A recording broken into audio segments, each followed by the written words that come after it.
بسم اللہ الرحمن الرحیم۔ بسم اللہ الرحمن الرحیم۔ مرغ، گدے اور کتے کی آواز سن کر نبی اکرم صلی اللہ علیہ وسلم سے روایت ہے کہ آپ صلی اللہ علیہ وسلم نے فرمایا، جب تم گدھے کی ہنہناہٹ سنو تو اعوذ باللہ من الشیطان الرجیم پڑھو، اس نے شیطان کو دیکھا ہے۔ اور جب مرغ کی بانگ سنو تو اللہ سے اس کے فضل کا سوال کرو، اس نے فرشتے کو دیکھا ہے۔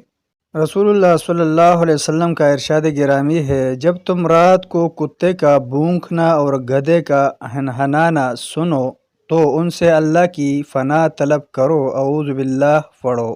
وہ ایسے چیز دیکھتے ہیں جسے تم نہیں دیکھ رہے ہوتے۔